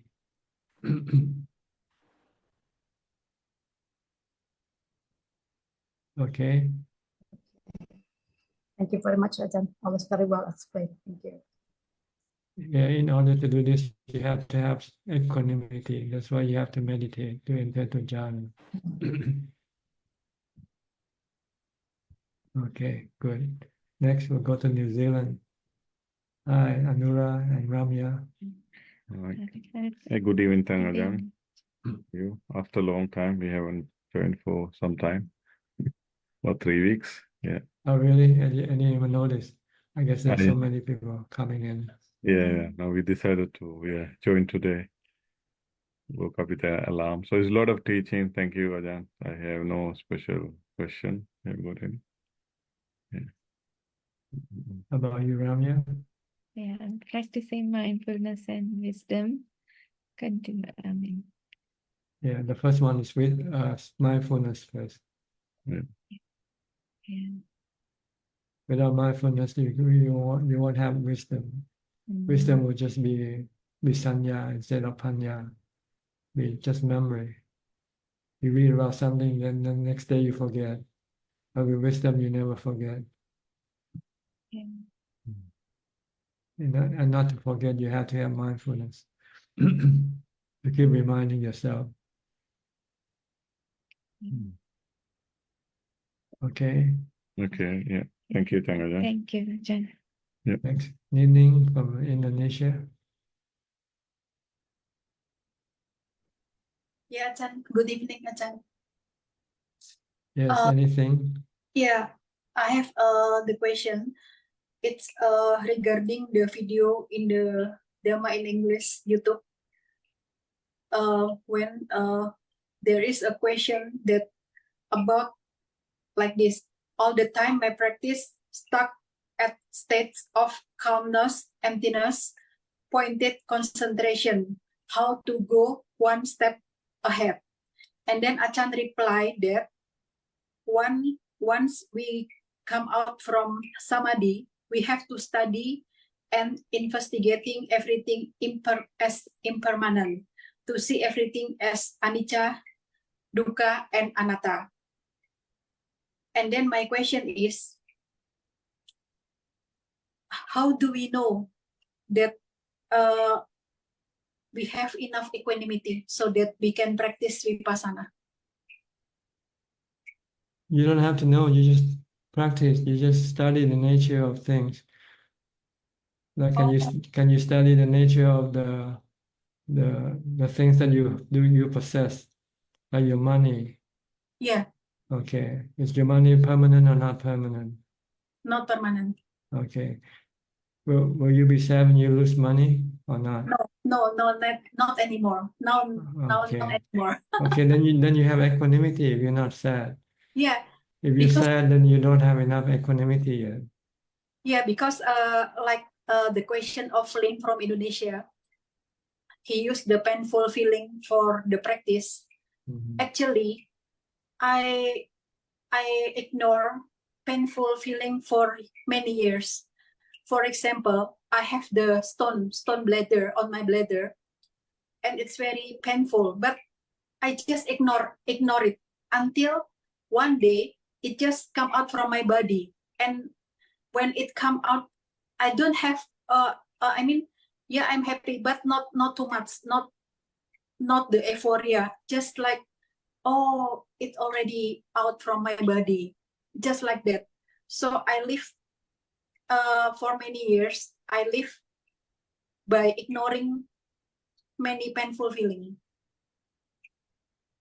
So now, is it good or not? Because sometimes if it is easy for me if to ignore painful and bad situation. I just not take I just take it for granted like that. Okay, I think it's not the word ignoring you should use. I think you should accepting everything that happens because you cannot change them. Yeah. Accept them with equanimity, no reaction, no sadness, no fear. Yeah, and then if I am calm enough in my daily life, I mean, I'm troubled and then patient and then I'm happy. Can I just do sitting meditation only when I start to have anger and have bad reaction on my mind? Is it correct? Well, meditation is a tool that you want to maintain, so you should practice it regularly. Because when you're angry, then you can stop it if you meditate regularly. But if you don't meditate regularly, when you get angry, sometimes you cannot stop it. Oh, I see. So you'll see the reason why when you cannot stop your defilement, then you say, okay, I don't have enough equanimity. I don't meditate enough. So you have to meditate more in order for you to be able to stop your defilement. So, because lately I enjoy my daily life by investigating everything as anicca, dukkha, and anatta, using that three characteristics. So I just enjoy and happy, and then I try to be mindful in everything. And then sometimes the day just pass, and then already night, and then I just sleep. Before what you investigate is not real yet. It doesn't happen. It doesn't have any impact on your mind yet.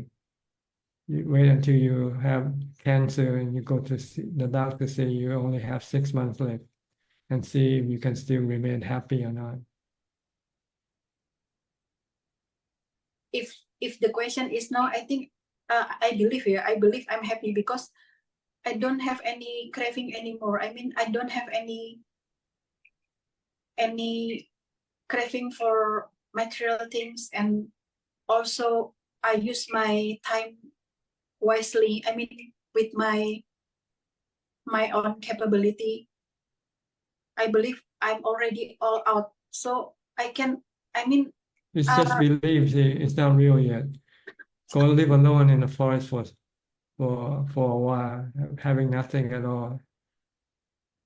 yeah, even in Wat Yan, I see the crocodile. I see the big crocodile, and I'm very surprised, Ajahn. In Wat Yan, there is crocodile in Lotus Pond. It's So- not crocodiles. Crocodile, it's crocodile. I see the crocodile, the big one, Okay. and the eel. They live together. So at that time, I just wondering. So can I live in the forest alone because there is tiger and also the other wild animal? Yeah, that's my question at the time. It's just not the animals also, but you have to leave your comfort zone. You see, you're still living surrounded by all the comfort of your physical body. You have a good house. You have all the meals, all the food you want to eat, all the drinks you want to drink. Try to be without them for a while. See what it's like. Yeah, correct. Yeah, I know. They're impermanent, right? So try to get rid of everything and just be alone without anything around you to support you. Yeah, I will. If there is any chance, I will take that experience. Yeah, you're still living in surrounded by your comfort zone. You have everything that you want. You can have anything you want to drink, anything you want to eat.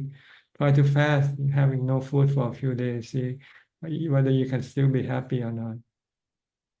Yeah, but if I try to practice like that, I have an empty house.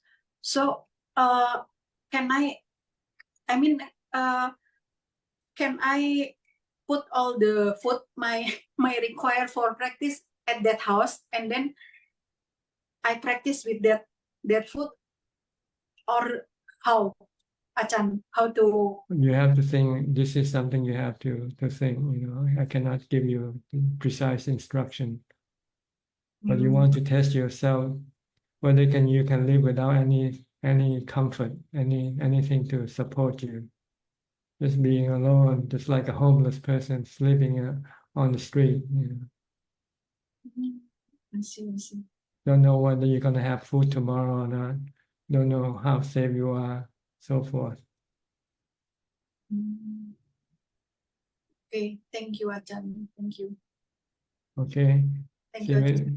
you have to get into the real situation, not just by theory, by thinking about it. Oh, I see. Because I believe just on my mind, not in the real situation. And the real situation, you still live in a comfortable place. You have all the things that you need. Try to go and live without anything that you need. See how you will react to such a situation. Okay. Okay. Thank you, Ajahn. Thank you. All right. Next, Ryan from Singapore.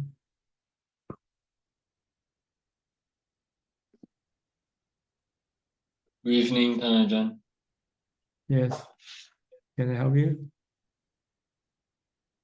Yeah, just to expand on the earlier questions. So I suppose by putting ourselves in these situations where we don't have our external comforts and our own belongings, this is to bring up the suffering so that we can eventually overcome it. Is that correct?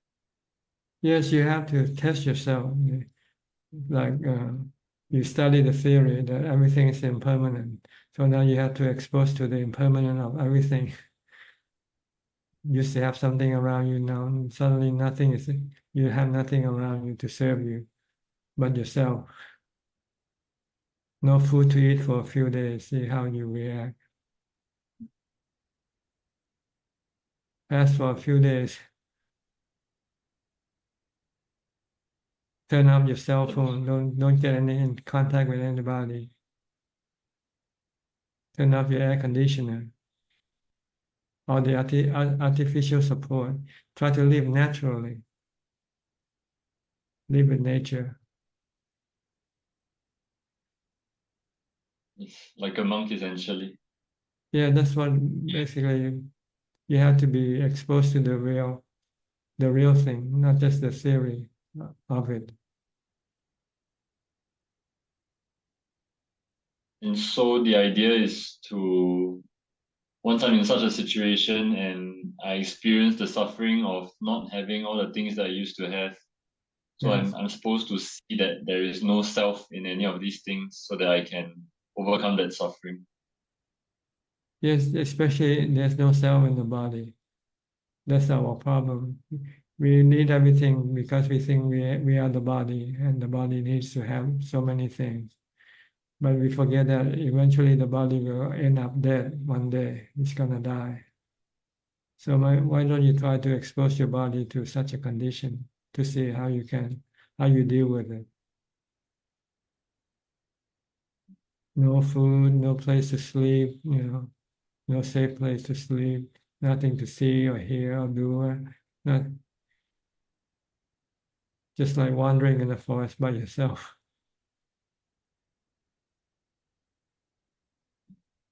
See if you can be happy. If you're happy, then you're okay. If you're not happy, if you're miserable, then this is something you have to fix. You should be able to be happy even without the existence of your body, because eventually you're gonna have to lose your body, right? Yes. So we need to use samatha and vipassana to investigate this body so that we overcome that sense of self, and that will allow us to make us happy even in such difficult situations. Yes, you have to overcome your attachment, clinging to your body, thinking the body is you. You're not the body. You're the user of the body.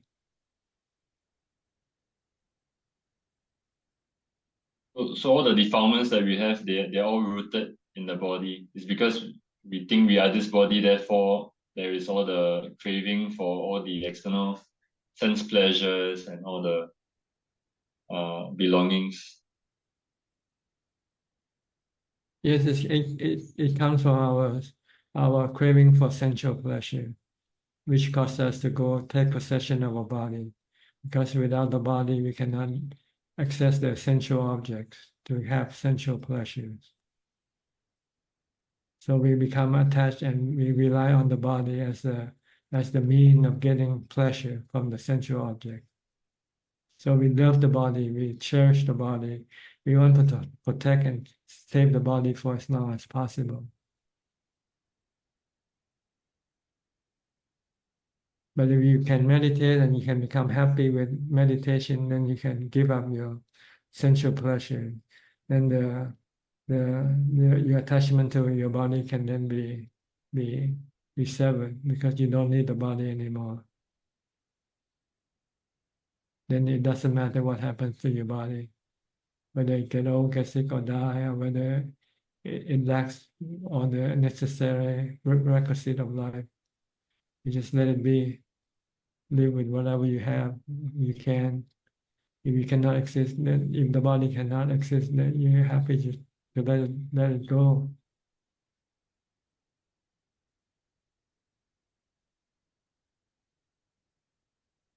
I think it goes back to me not meditating enough in that case. Yeah. If you're not happy mentally, then you need to use the body to make you happy.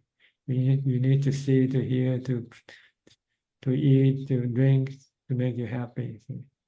But if you can have meditation to make you happy, then you don't need to use the body. And whatever happens to the body will not bother you.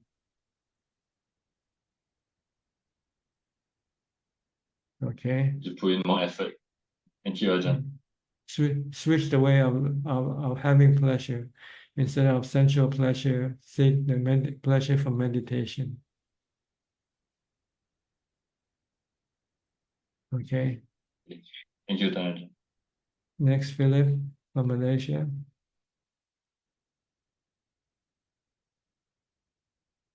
Good evening, Ajahn. I don't have any questions, just listening to all the questions tonight. Okay, Abhijato from Dubai. We have to go a little bit faster now because we're running out of time and there's still quite a lot of people waiting. No questions, Ajahn. Just wanted to pay my respects. That's it. Thank you. Okay, you happy with your practice? Yes, I'm practicing. I'm putting in the effort. Yes. Okay, good. Yeah. Next, Intan from Indonesia. Good evening, Ajahn. Yes, what can I help you? No, Ajahn. Thank you for Ajahn answer last week and Ajahn remind. So I know my faults. I know that I think with my delusion, not with my wisdom. So I will improve myself. Okay, Thank you, Ajahn. you're welcome. Go to Saket and Nita from California. No questions, Ajahn. Thank you so much for all the wonderful teachings of today. They're very insightful and so much food for thought today. Thank you. Okay, and you, Saket? I had a question, Ajahn. I was wondering, so right now in America, we are coming out of a 3-day weekend. And I was thinking if you could advise, what is a good way to get into work? Because sometimes we feel a lot of aversion or a lot of, we are not excited to go back to work after a long holiday. What is the right way to approach this? Just to be thankful that you still have a job. Because without a job, you will suffer. Do you want to lose your job or not? I would like right now to keep my job, yes. Okay, then go to work. If you don't go to work, you get fired. Yes, that is true. Okay, simple, isn't it? It is, it is. You want to get the pay, but you don't want to put in the work.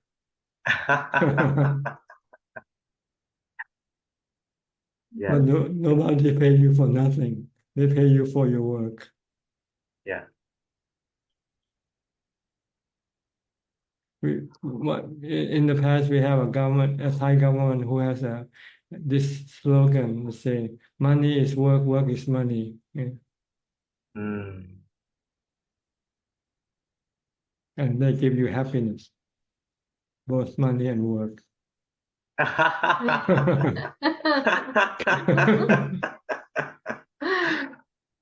Something for me to contemplate on. Money is work, work is money. Makes you happy. Okay. I think you're ready to go back to work now today.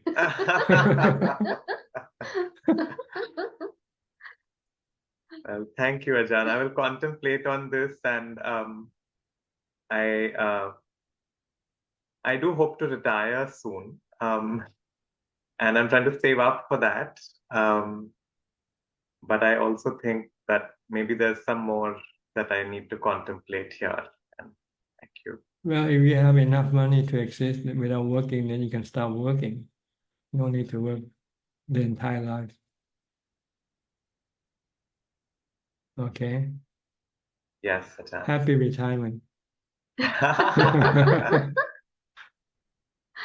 you, Ajahn. Okay. Thank you, Ajahn. You're welcome. Next, B. Ravin from Bangkok. You're still working, right? Yes, Prajahn, I'm still working full You time. think about quitting and become a monk? Not yet, but I do have plans to maybe become a monk temporarily.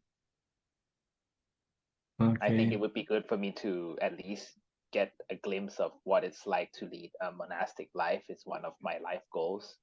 So that is something I plan to do. One of your bucket list, huh? Yes.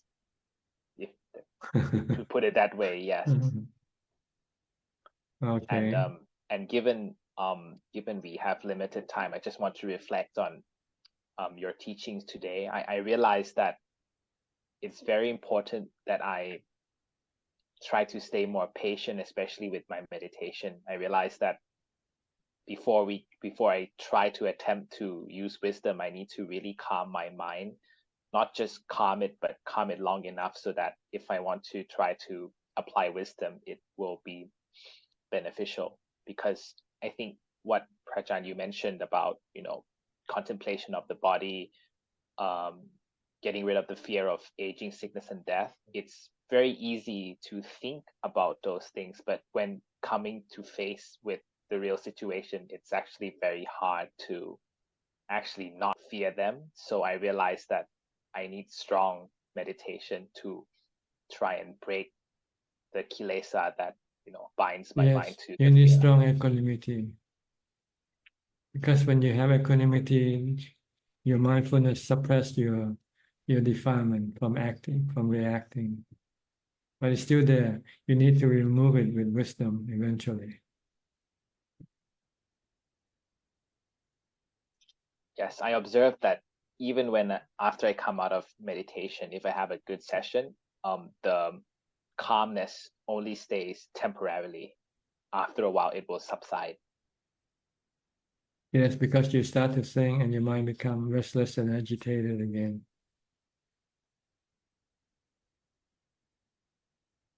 So you have to continue maintaining mindfulness even after your meditation. If you want to keep some resemblance of calm that you have achieved in your meditation.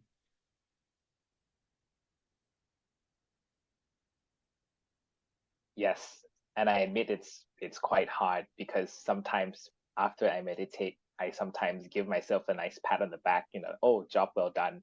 I just finished meditating, and then I lose mindfulness afterwards. Then you reward yourself with maybe a beer or an ice cream or a cup of coffee. Beer, no. Coffee, possibly. Yes. So I really appreciate the reflections that you mentioned today about really keeping the mind as calm for as long as possible.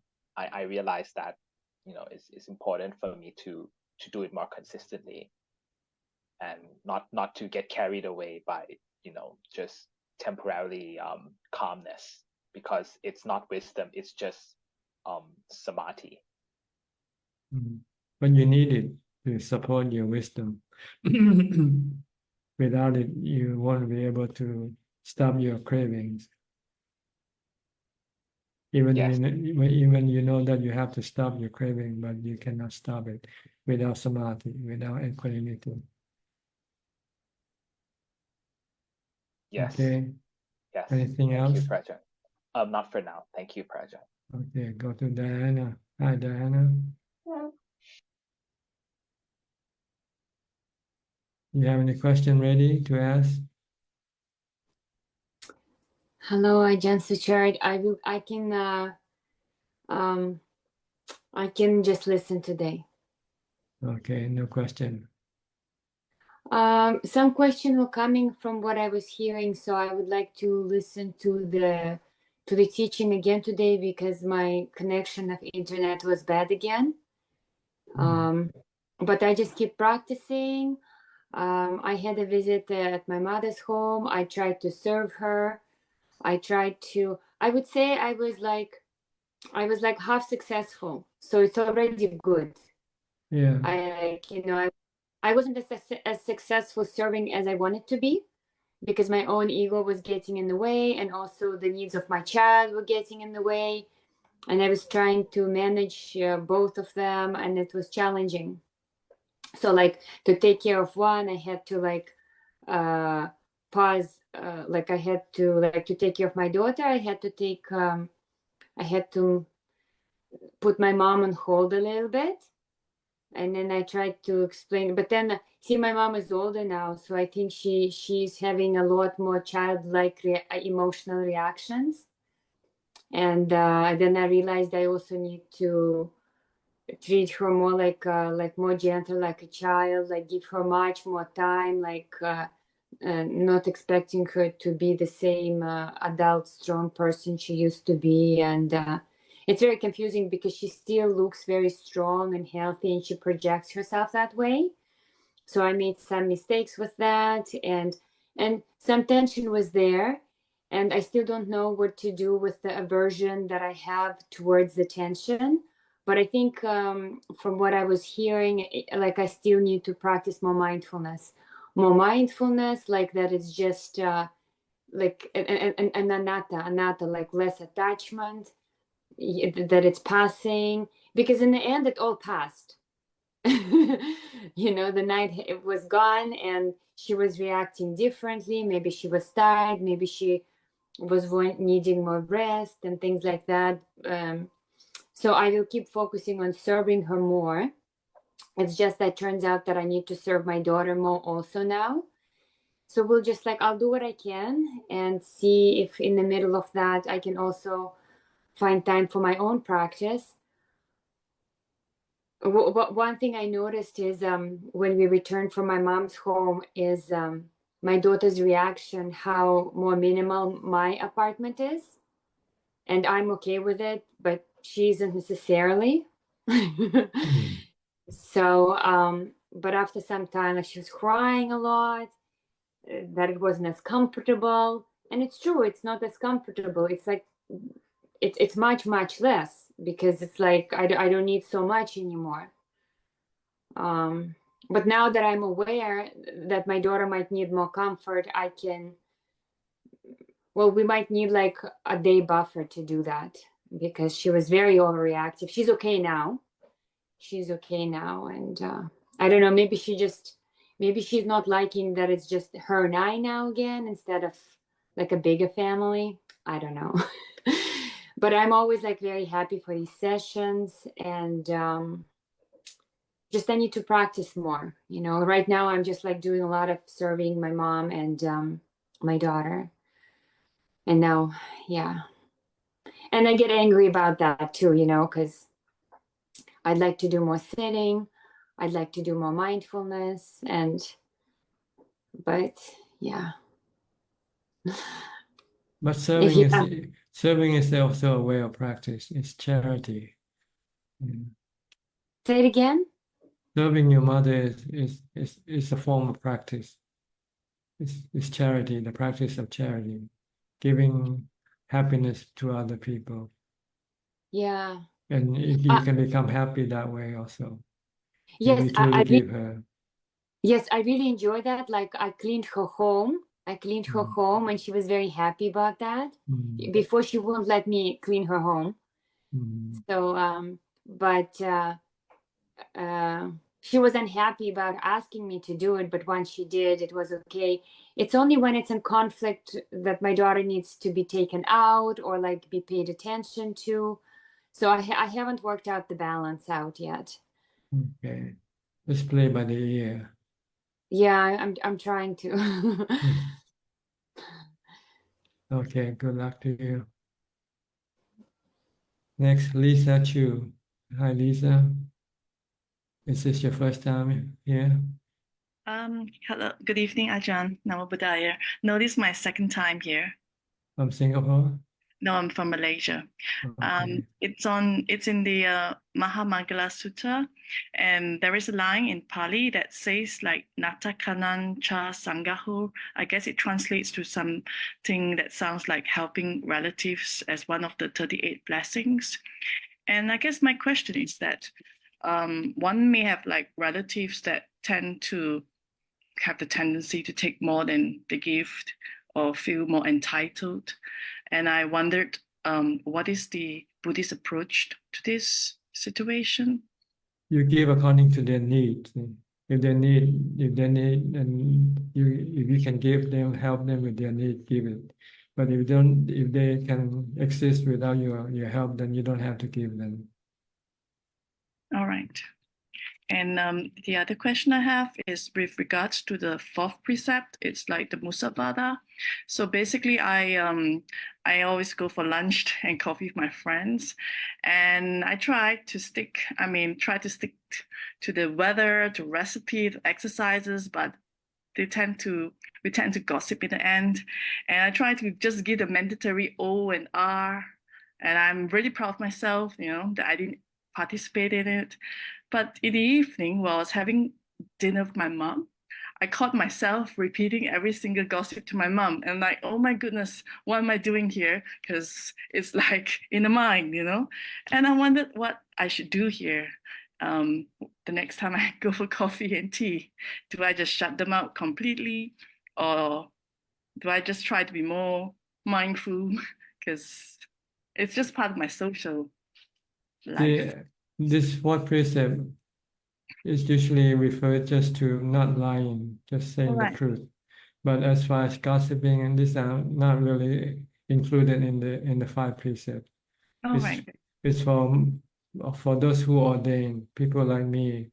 I shouldn't engage in this kind of conversation.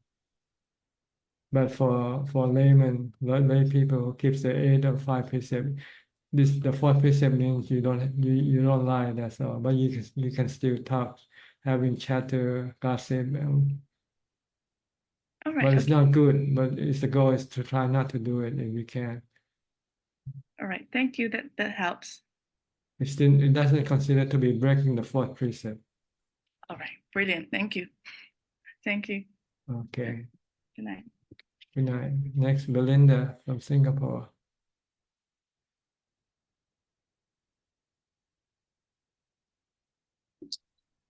Good evening, Ajahn. Yes, how are you? Good? Good. A lot of Lisa. I take it as signs of purification.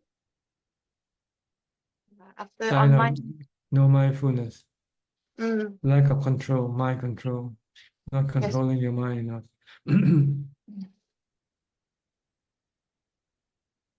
So I'm working with mantra, chanting, to anchor on that. Okay, good. Anything else? Ajahn, how do we sometimes we have fair weather friends, like such friends. How do we see them?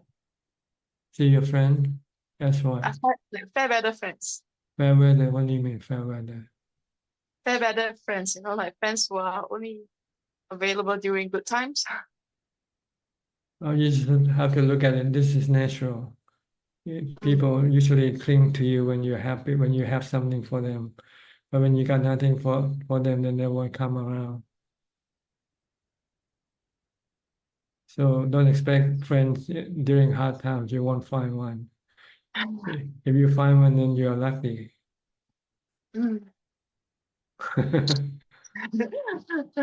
A friend indeed is a friend in need. A friend in need is a friend indeed.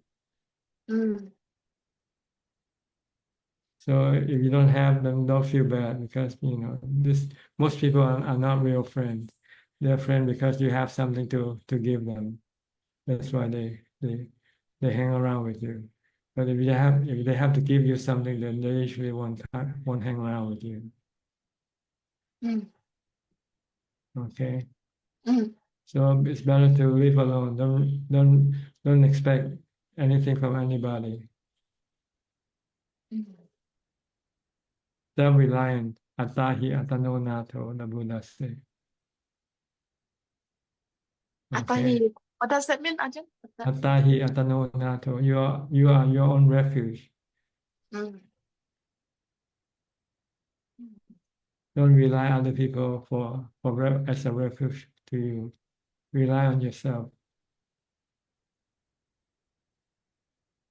Okay. Yes, thank you, Ajahn. Next, Gary, any question? No question tonight, Ajahn. Just happy to be listening. Thank you. Okay. Let's go to Kunjuk now. Do we have any question? กราบนมัสการท่านอาจารย์ค่ะ We have 3 questions and they're all from the assistant Gmail account. The first question is from Maurice Demock from the UK.